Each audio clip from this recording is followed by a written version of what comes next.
늘 말씀을 드리지만 하나님의 말씀은 살아있기 때문에 이 말씀은 들으면 들려지면 역사합니다. 그래서 말씀을 들으면 산다라고 말씀하세요. 들려지면 역사하는 역사는 사는 역사예요. 사는 역사. 조금 좋아지는 역사가 아니라 사는 역사입니다. 살고 죽는 권세가 하나님의 말씀 속에 있거든요. 그런 말씀을 오늘 이 시간도 그런 마음으로 듣길 바랍니다. 내가 살아야지. 나를 살리시는 말씀 주여 들려지게 하옵소서. 기도하는 마음으로 말씀을 들으시면 하나님 말씀이 일할 줄 믿습니다. 우리 지난주 노아의 방주를 통해서 살펴보았던 하나님 창세전 준비하신 그리스도의 은혜와 구원 계획은 무엇인가 하면 오직 구원은 예수 그리스도 한 분이시다.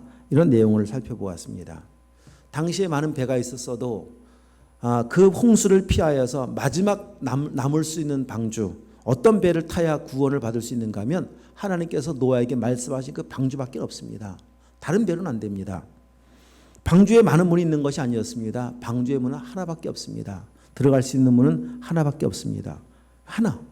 방주가 하나밖에 없었고 구원할 수 있는 배는 하나, 문도 하나, 구원자는 오직 예수 그리스도. 창세전 준비하신 그리스도 구원자는 오직 한 분 예수입니다. 창세전은 예수, 또 시간이 바뀌니까 구약시대는 또 다른 예수, 신약시대는 다른 예수가 아니라 그때 예수가 창세전 준비하신 예수 그리스도가 지금도 변함없이 구원자 예수 그리스도이십니다.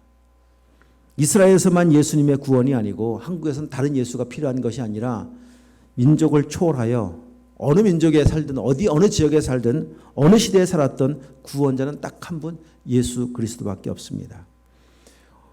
출애굽의 과정을 통해서도 이 사실을 계속 알려주고 있는데 출애굽의 과정에서 10가지 재앙이 있었습니다.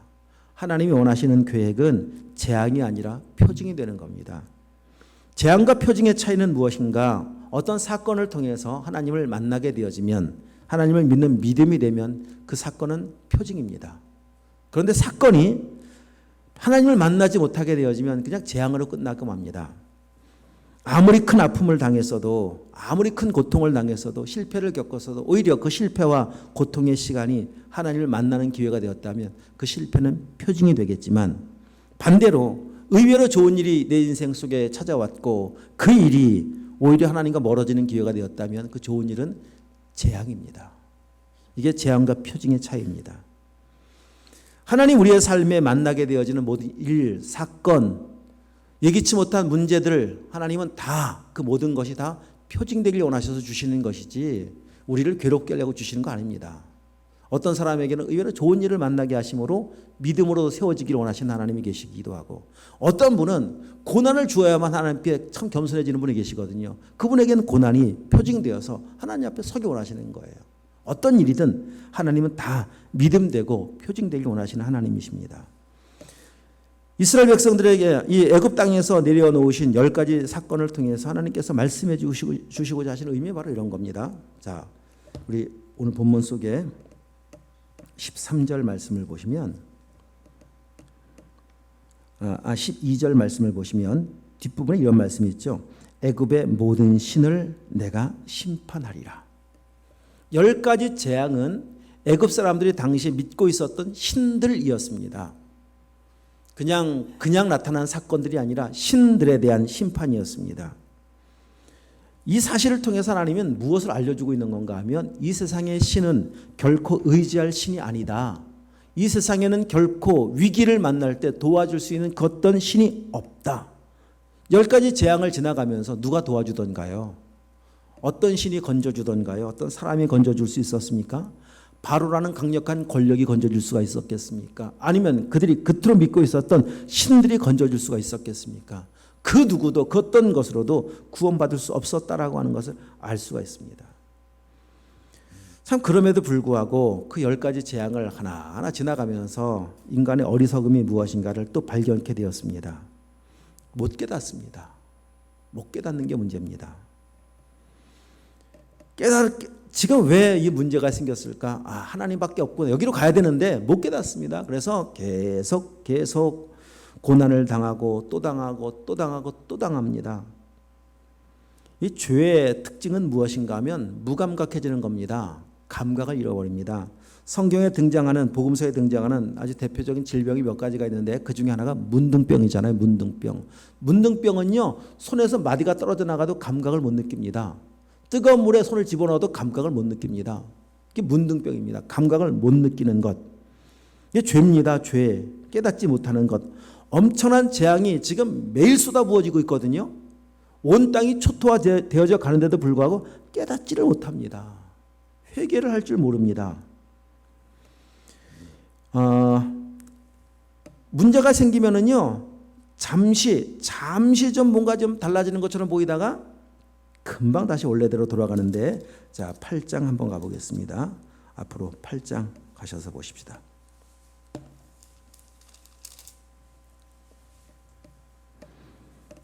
자, 15절 말씀 먼저 있습니다. 15절. 그러나 바로가 숨을 쉴 수 있게 됨을 보았을 때 그의 마음을 완강하게 하여 그들의 말을 듣지 아니하였으니 여호와께서 말씀하신 것과 같더라. 숨을 쉴 수 있게 되었다. 이 말은 무슨 말인가? 그 위에 올라가 보시면 개구리 재앙이 두 번째 재앙인데요. 어느 날 개구리가 막 득실득실하기 시작했습니다. 살 수가 없습니다. 그래서 바로가 잠시 좀 회개하는 것처럼 보여졌습니다. 그래서 개구리를 다 몰아내죠. 하나님께서. 개구리를 몰아내실 때 12절 말씀, 모세가 여호와께 간구하였습니다.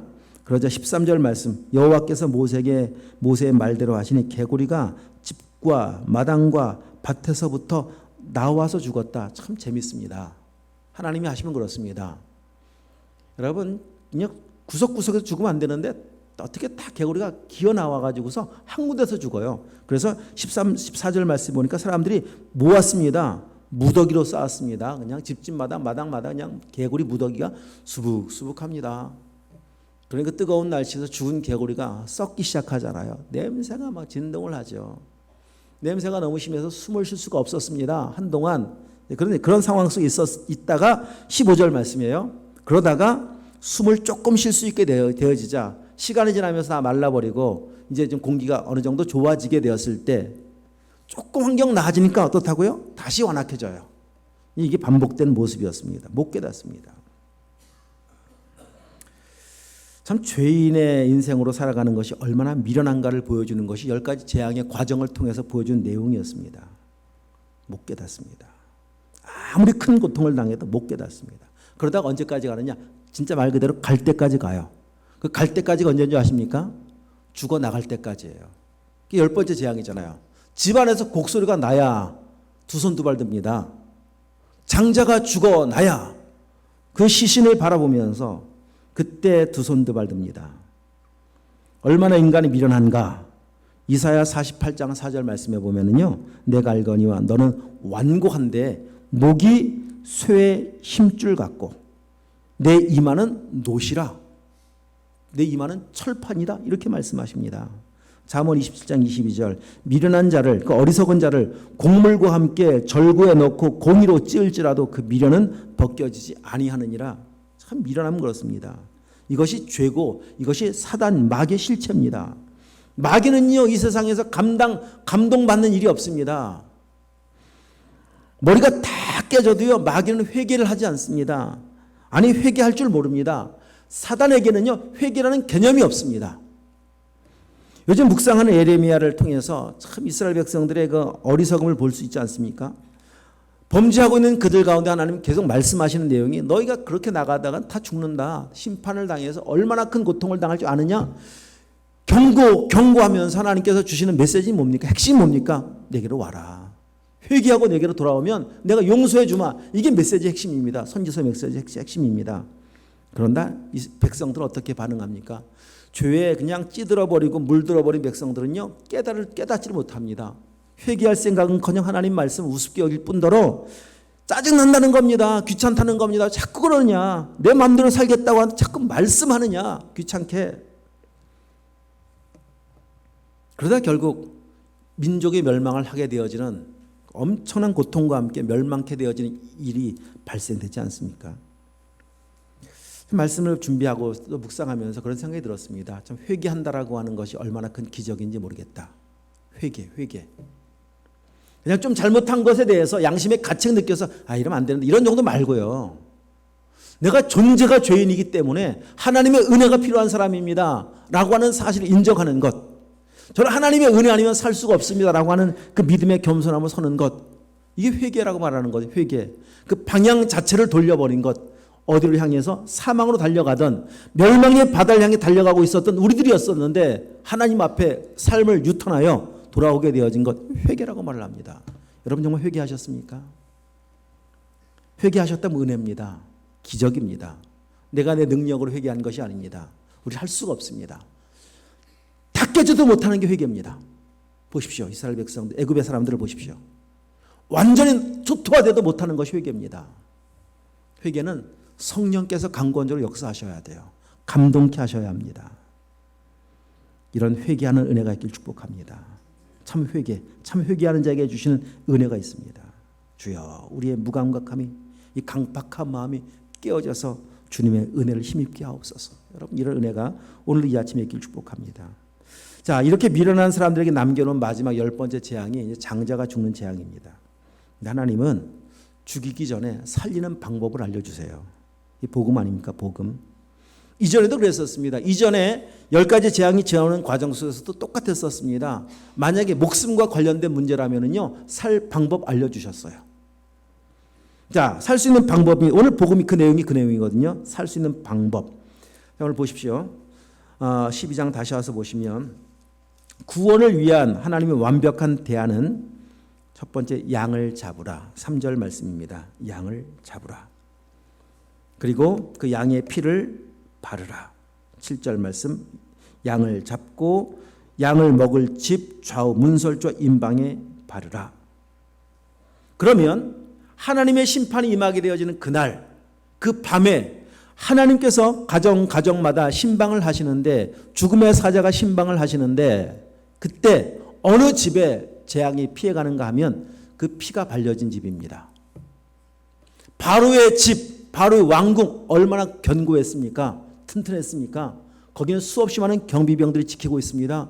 아주 튼튼한 철문으로 지키고 있습니다만 그 철문이, 많은 경비병이 죽음의 사자로부터 보호할 수가 없습니다.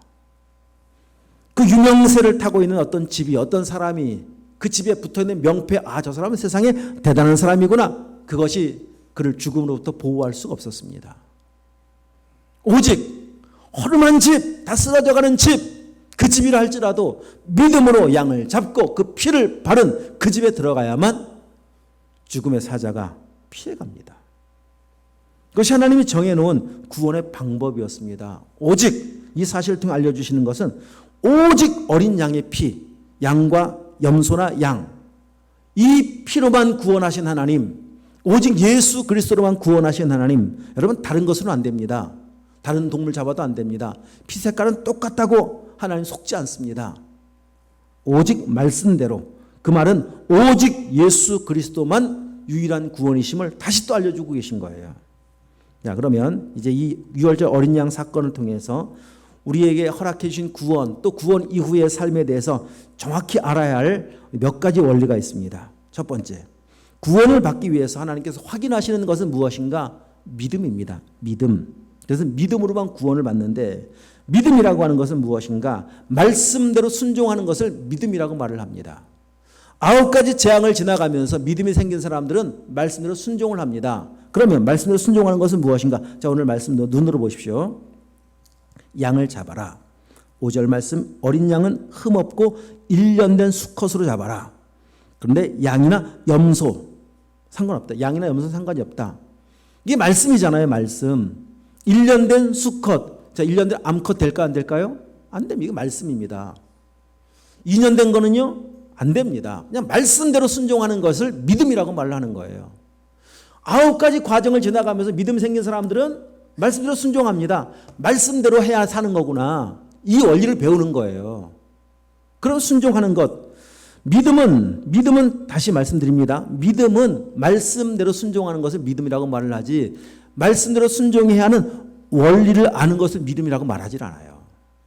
여기 말씀하신 이 원리를 안다고 해도 순종하지 않으면 믿음으로 인정하지 않습니다.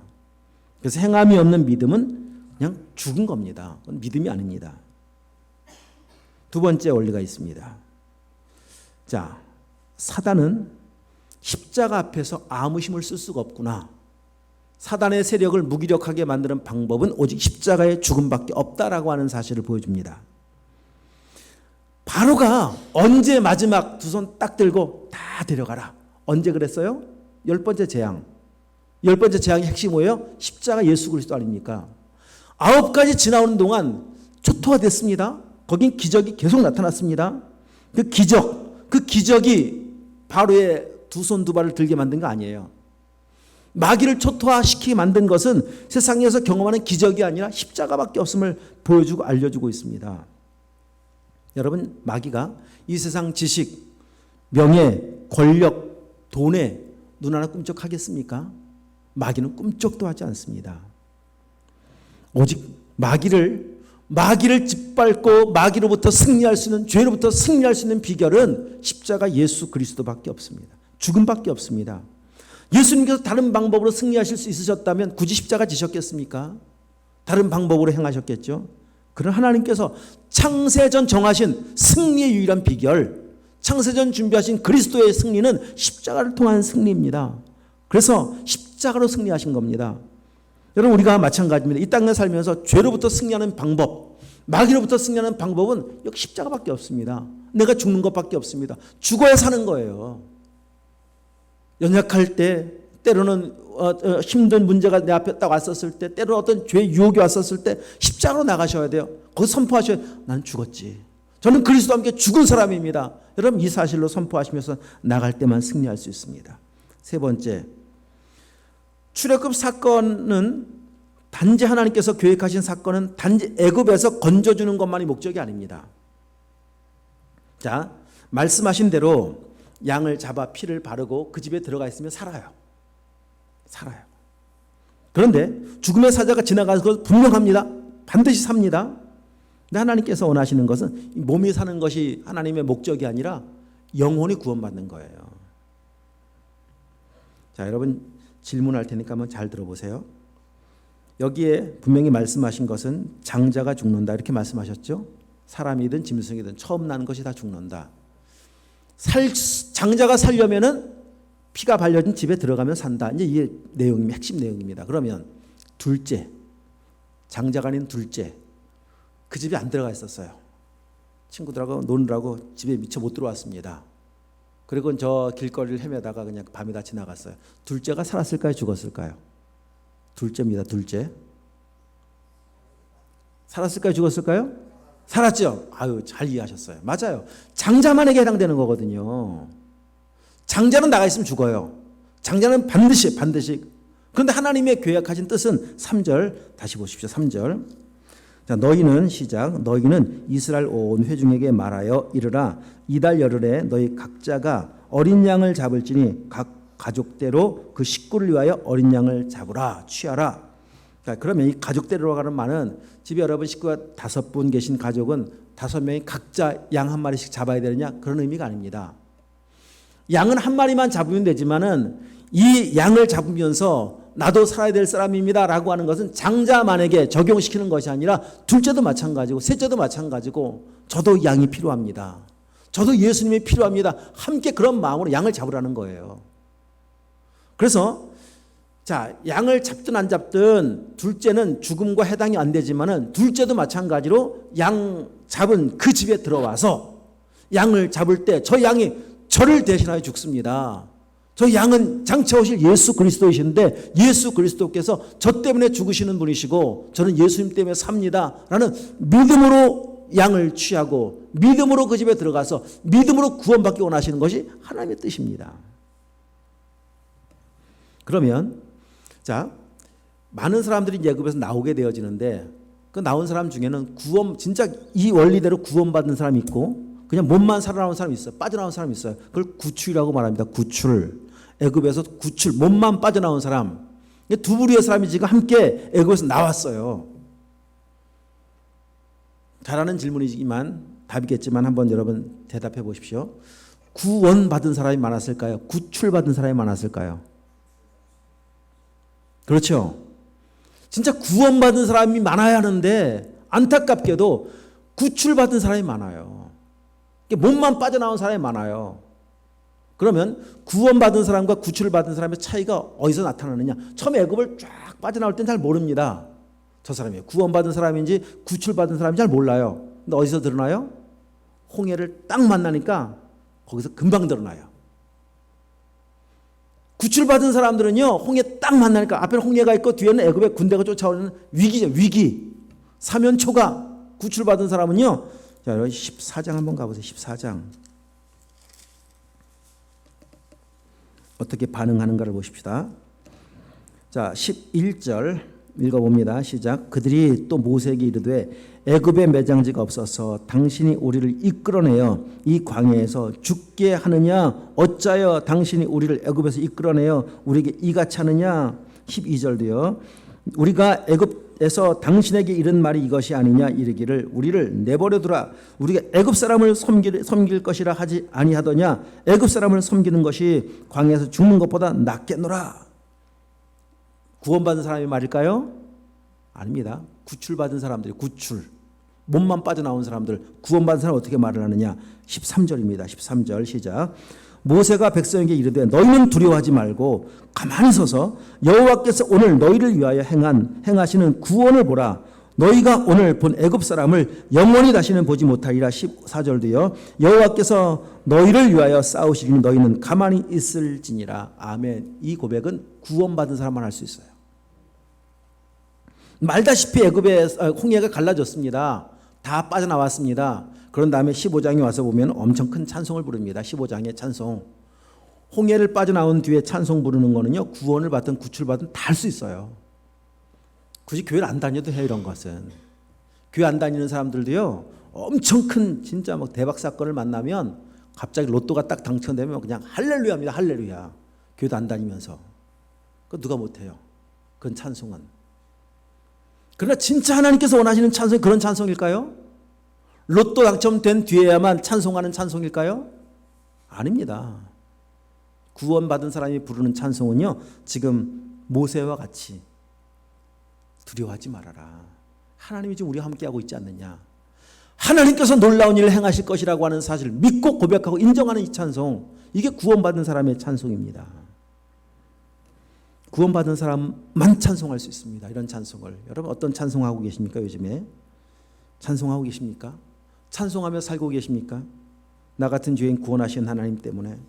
그 구원받은 사람은요, 성경 말씀 그대로 할 수 있어요. 항상 기뻐하라, 쉬지 말고 기도하라, 범사에 감사할 수 있습니다. 그리 아니하실지라도 찬송할 수 있습니다. 내게 임한 구원의 은혜라면 충분히 가능합니다. 하나님의 사랑이라면 가능합니다. 이 삶을 사는 것. 그래서 하나님 앞에 우리가 오늘 기억할 것은, 이스라엘 백성들이 양을 잡을 때 저 양은 예수님이시고 저 양이 내 대신 죽습니다. 내 대신 죽음으로 제가 살 수 있습니다. 저 양과 함께 저도 죽습니다. 이게 믿음의 고백 아닙니까? 그리스도와 함께 너는 죽었습니다. 여러분 불평이 나올 때마다 이런 고백하시면 돼요. 불평하는 저 2000년 전 예수님과 함께 죽었습니다. 고백하시면 돼요. 그건 사실입니다. 여러분 죽었잖아요. 인정하느냐 인정하지 않느냐 차이죠. 실제로 다 죽으셨어요. 예수님께서 죽으실 때 믿든 안 믿든 건 사실입니다. 진리입니다. 그런데 믿는 사람에게만 실제가 되어져요. 그게 능력입니다. 비밀이에요. 비밀. 다 갚아주셨는데, 죄 문제 해결해 주셨는데 믿는 사람에게만 죄사함의 은혜가 있어요. 못 믿으면 은혜를 못 누립니다. 영원한 자유를 못 누립니다. 그냥 못 누리고 살다가 그 고통 속에 살다가 이제 영원한 멸망에 처할 수밖에 없어요. 믿음으로 선포하십시오. 죽었다. 나는 죽었다. 따라합시다. 불평하는 나는, 원망하는 나는 죽었다. 또 따라합시다. 두려워하는 나는 죽었다. 이 믿음이 있길 축복합니다. 자, 네 번째 사실. 구원은 새로운 출발이라고 하는 사실을 알려주고 있습니다. 자, 본문으로 와서 보시면 양을 잡아서 제일 먼저 해야 할 일이 있습니다. 제일 먼저 해야 될 일이 무엇인가 하면 7절 말씀, 그 피를 양을 먹을 집 좌우 설주와 임방에 바르라. 바르는 겁니다. 그러니까 입구 문의 사방에 딱 발라야, 피를 발라야 돼요. 여러분 집에 요즘은 거의 그렇게 하지 않지만 예전엔 집마다 명패가 있었어요. 대문 앞에 보면 이름을 탁 써붙여 놓았습니다. 이거 내 집. 어떤 한자로 써놓기도 하고 써놓았습니다. 자기 집이라고 하는 표시잖아요. 표시 여기는 마찬가지입니다. 좌우인방 설주에 피를 발랐다라고 하는 것은 그 집은 누구 집이라는 거예요? 내 집이에요? 피가 발려졌으니 예수님의 집이잖아요. 내 집 아니에요. 이제는 예수님의 집이기 때문에 보호받을 수 있는 거예요. 내 집이면 죽어요. 그 말은 무슨 말인가 하면요, 피를 딱 바르는 순간 이제 이 집의 소유권은 주님께 넘겨졌습니다. 제 인생의 소유권은 주님의 것입니다. 저는 죽었고 제 안에 사시는 분은 주님이십니다라고 하는 이 새로운 출발입니다. 새로운 피조물의 출발입니다. 예수님께서 십자가 달려 돌아가실 때 심판을 받으시는데 심판대에 서셨을 때 내 이름표로 죽으셨잖아요. 내 이름을 대신하여, 나를 대신하여. 그리고서 주신 것이 무엇인가 하면 우리의 목에는 예수님의 이름표를 주셨어요. 예수님의 이름표를 주신 이유가 뭐겠습니까? 이제 너가 사는 이유는 내 이름으로 살아가는 것이다. 내 이름으로. 이게 구원입니다. 내가 그리스도와 함께 십자가에 못 박혔나니 그런 이제는 내가 사는 것이 아니요 오직 내 안에 그리스도께 사시는 것이라. 이게 구원받은 사람의 새 생명이고 새 생명의 출발을 의미하고 있습니다. 자, 11절 말씀도 한번 보도록 하십시다. 거기서 행하고 있는 모습입니다.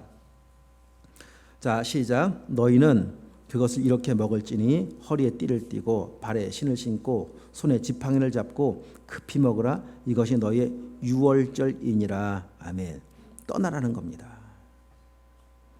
애굽에서 살던 삶을 버리고 지금 떠날 준비하는 거예요. 완벽하게 떠날 채비를 딱 갖추고 신발도 다 신고 먹습니다. 지금 허리에 딱 띠를 띠고 지팡이를 잡고 먹습니다. 구원은 새 생명의 출발입니다. 그 새 생명의 출발은 단지 애굽에서 해방만을 의미하는 것이 아니라 가야 할 땅이 있잖아요. 가나안 땅입니다. 그래서 구원은 죄와 사망과 심판으로부터 건진받은 거 분명히 맞아요. 거기서 끝나는 거 아니에요. 하나님께서 우리 가운데 허락해 주신 의와 생명과 진리로의 출발이에요. 거룩함으로의 출발이에요. 사람을 낳았을 때 그냥 출생하는 것이 목적이 아니지 않습니까? 출생하는 것으로 끝나는 것이 아니라 그 사람을 통해 그 사람이 해야 할 일, 사람답게 이 땅을 살아가는 것이 출생의 목적인 것 같이 우리의 구원도 마찬가지입니다. 구원 받았어요. 나왔어요. 나오면 끝 아닙니다. 죄에서 해방 끝 아닙니다. 하나님의 거룩하심을 향한 출발인 것을 알려주고 말씀해주고 있습니다. 너희가 전에는 어둠이더니 이제는 주 안에서 빛이라. 빛의 자녀들처럼 살라는 겁니다. 이것이 구원입니다. 정말 그래서 구원받았다면 구원받은 삶이 현실 속에서 증명이 되어야 돼요. 나는 누구냐? 우리 전에 나는 누구냐에 대한 이 질문에 대해서 우리 여러 번 말씀을 통해 살펴보았었습니다. 그때 살펴보았던 나는 누구냐? 정체성에 대한 질문에 대한 답은 죄인이었었다. 이게 그때 답이었었습니다. 나는 하나님과 관계에 끊어졌던 죄인, 죽었던 자였습니다. 자, 그러면은 그 사실이 분명히 인정되어져서 나 위에 창세전부터 준비하신 그리스도를 만나셨다면 우린 존재가 바뀌어진 거예요. 그럼 이제 바뀌어진 사람은 나는 누구냐라고 물으실 때 이 질문 앞에 대답할 수 있어야 합니다. 여러분 누구십니까? 이렇게 물을 수 있어야죠. 저는 그리스도인입니다. 하나님의 자녀입니다. 하나님의 아들들 되었습니다. 우리의 집 명패 앞에 이렇게 붙어 있어야 합니다. 그리스도인, 하나님의 자녀, 하나님의 백성 아닙니까? 그러면은 그리스도인입니다 라고 대답만 하는 것이 대답만 하는 것을 끝나서는 안 됩니다. 내 삶 속에 빛의 자녀들처럼 행하라. 그리스도인처럼 사는 삶이 있느냐라고 하는 거예요. 거기까지 가는 것이 이 출애굽을 통해서 보여주고 있는 하나님의 구원 계획입니다. 자, 마지막 5번째. 구원은 나에게서 끝나는 것이 아니라 대대로 전하여야 할 구원인 것을 알려주고 있습니다. 14절 말씀. 14절 함께 다시 읽습니다. 너희는 이날을 기념하여 여호와의 절기를 삼아 영원한 규례로 대대로 지킬지니라. 대대로 지켜라. 자, 24절부터 27절 읽습니다. 너희는 이 일을 규례로 삼아 너희와 너희 자손이 영원히 지킬 것이니 너희는 여호와께서 허락하신 대로 너에게 주시는 땅에 이를 때 이 예식을 지킬 것이라. 이후에 너희 자녀가 묻기를 이 예식이 무슨 뜻이냐 하거든 너희는 이르기를 이는 여호와의 유월절 제사라. 여호와께서 애굽 사람에게 재앙을 내리실 때에 애굽에 있는 이스라엘 자손의 집을 넘으사 우리의 집을 구원하셨느니라 하라 하매 백성이 머리 숙여 경배하니라. 유월절 절기는 애굽에서 한번 지키는 것으로 끝나지 말라는 겁니다. 계속 지켜라. 앞으로 가야 할 그 땅에 들어가도 계속 유월절 이 절기를 지키고 이 제사를 지내라. 그냥 단순하게 지키라고 하니까 지키지 말고 애굽에서 유월절 양을 잡을 때 두렵고 떨리는 마음으로 양을 잡지 않았겠습니까? 믿음이 되었다면 그 믿음을 가지고 하나님 감사합니다. 이 양이 저를 대신하여 죽는데 이 양 때문에 제가 살 수 있습니다. 감사하는 마음 담아서 양을 잡지 않았겠습니까? 그리고 그 유월절이 지나갔었을 때 아침을 맞이했었을 때 살았잖아요. 우리 맏아들이 살았잖아요. 하나님 감사합니다. 저를 대신하여 죽으심으로 저를 살려주신 은혜 감사드립니다. 이게 유월절입니다. 유월절은 두렵고 떨림으로 시작하여 감사로 끝나야 돼요. 마찬가지입니다. 애굽에서 나와서 가나안 땅 들어가서 이 제사를 계속 지내야 되는데 이런 마음으로 드리라는 거예요. 그냥 여러분 집에서 제사 드리는 것처럼 드리지 말고 어릴 때 저도 제사를 지내봤습니다. 어릴 때 막 제사가 얼마나 많았는지 저희가 종갓집이라 진짜 많았습니다. 뭐 그냥 며칠 지나면 또 제사를 합니다. 그럼 참 깨워요. 막 자고 있는데 밤 12시 깨웁니다. 깨워서 그냥 제사 지낼 시간이라고 깨우면은 절하라고 그러면은 그냥 졸다가 그냥 뭐 절도 꾸벅꾸벅하고 그러니 제사를 막 지내야 된다라면은 그때 제 마음이 어땠겠습니까? 제사 지내는 날 기쁜 날 그랬겠습니까? 오늘 제사가 있다 이 말만 들으면 막 잠이 설칩니다. 아유 짜증나. 왜 제사를 이렇게 많아서 이랬었죠. 그러면 제사를 이렇게 준비하는 부모님 어떠셨을까요? 할렐루야 오늘 제사 드리는 날 감사합니다. 조사님 덕분으로 살고 있죠. 막 그랬었을까요? 짜증났을 것 같아요. 왜 제사 이렇게 많아가지고서 그냥 허구한 날 뭐. 하나님 앞에 예배 드리는 모습이 이 제사 지내듯 하지 말라는 겁니다. 어떤 모습으로 여러분 예배하고 계십니까? 이스라엘 백성들이 가나안 땅 들어가서 유월절을 지키잖아요. 말씀하셔서 지킵니다. 지금도 지키거든요. 유월절을 지킬 때 왜 양을 왜 잡지? 양을 왜 저 시간에 저렇게 예배를 드려야 되지? 의미를 모르는 세대들이 묻지 않겠습니까? 자녀들이 아버지 오늘 왜 양을 잡아야 됩니까? 왜 그런 제사를 드려야 됩니까? 이건 유월절이라고 하는 건데 하나님께서 이런 은혜를 베풀어 주셔서 우리가 애굽에서 건진받을 수 있었고 그 은혜를 기억하면서 드리는 예배란다. 이게 설명을 이게 그 말이거든요. 지금 묻거든 잘 대답해 주어라.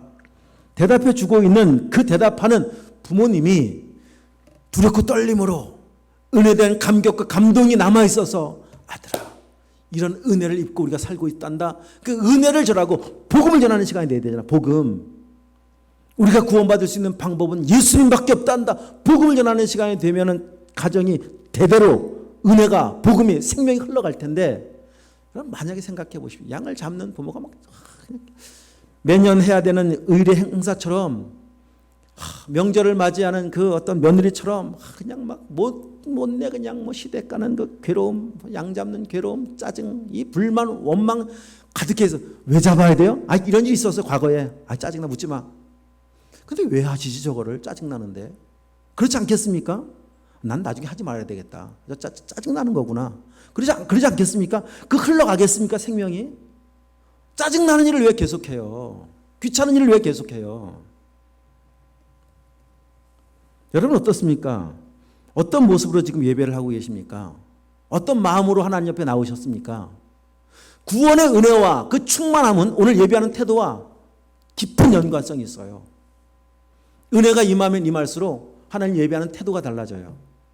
예배를 나오는 태도부터 달라져요. 주일을 맞이하는 태도부터 달라져요. 은혜가 있으면 그래요. 오늘 교회를 가는 날이구나. 오늘 예배를 드리는 날이구나. 은혜가 사라질 때 제일 먼저 나타나는 반응이 뭔지 아시죠 여러분? 다 경험하셨죠? 교회 가는 게 별로 반갑지가 않아요. 예배를 드리러 가는 것이 그렇게 기쁘지가 않아요. 가긴 가야 되겠는데 어떤 모습으로 나오셨습니까? 여러분 어떤 모습으로 요즘 예배하고 계십니까? 오늘은 어떤 모습으로 나오셨어요? 오늘은 우리의 삶의 태도는, 우리가 하나님을 향한 태도는 은연중에 영향이 흘러갑니다. 내 마음의 상태는 은연중에 흘러가게 되어 있어요. 기쁨으로 행하고 있으면 기쁨이 흘러가요. 왜 저렇게 아버지는, 어머니는 교회 가는 걸 저 좋아하시지? 자녀가 교회를 안 다녀도요, 그 은혜가 흘러가고 생명이 흘러가요.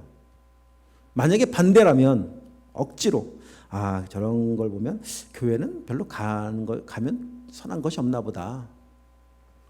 교회는 가면 안 되는 것 같다. 어떤 일을 행할 때도요, 막 억지로 짜증으로 막 행하면 교회에서는 어떤 일을 하면 안 되는 거구나. 이게 은연중에 흘러갑니다. 여러분, 그러면 생명이 흘러가겠습니까? 생명을 전달받아서 생명의 삶을 이어갈 수 있겠습니까? 우리의 삶의 태도가 지금 계속 무엇을 흘려보내고 있는가를 결정한다니까요. 지금 모습이. 제가 저희 어머님의 간증을 종종 드렸었지만, 제가 어머니로부터 배운 참 인상 깊게 남아있는 것은 죽어도 교회는 가는 거구나, 이거 배웠다니까요. 죽어도 교회는 가는 거. 어머니는 그렇게 신앙생활 하셨어요. 어릴 때부터 보고 배웠습니다. 아버지가 믿지 않는 분이셨기 때문에 교회 가는 거를, 술만 안 드시면 괜찮아요. 술만 안 드시면. 술만 드시면 문제예요. 수요일 날 아버지가 외출하셨습니다. 아직 안 들어오셨어요. 근데 어머니는 예배 시간 맞춰 교회를 가세요. 저는 어린 마음에 오늘 같은 날은 가지 마시지, 아직 안 들어오셨는데, 오늘 같은 날 또 교회 갔다가 오셔서 아버지 딱 기다리고 있다가 어머니가 먼저 오시면 상관이 없죠. 근데 아버지가 먼저 들어오면은 어떤 결과가 있을지 뻔히 알거든요. 술 이만큼, 하여튼 나갔다 들어오신 날, 그냥 맨정신으로 들어오신 날이 없어요. 밖에 일하러 갔다 오실 때는 몰라도 그냥 볼일 보러 나가신 날은 항상 술 이만큼 드시고 오셨어요. 그러면 교회 갔다 안 계시죠, 어머니가? 안 주무십니다. 그냥 그 상태로 그냥 지키고 계십니다.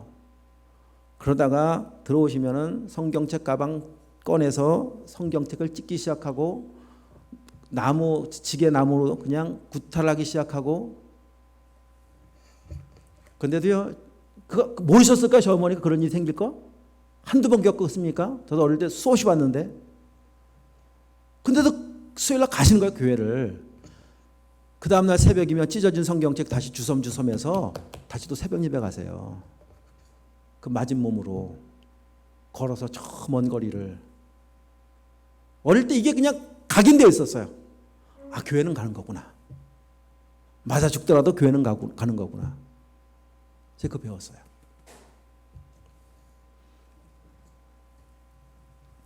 무엇을 지금 남겨주고 있는지는 우리의 태도를 통해 결정하고 있습니다.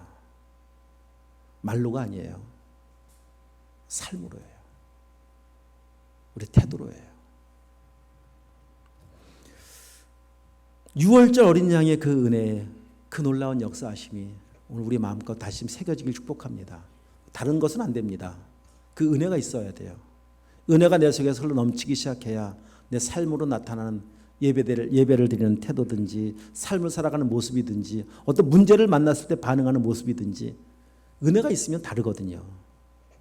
이런 모습으로 우리가 더 믿음 안에 온전히 서시고, 오늘 말씀하신 그대로 은혜가, 생명이, 복음이 내 대해서 끝나는 것이 아니라 대대로 흘러가게 하라. 흘러가는 은혜, 이런 놀라운 생명이 흘러가는 믿음의 가문, 우리 모두의 가문 되실 수 있기를 주님으로 축복합니다. 기도하도록 하겠습니다.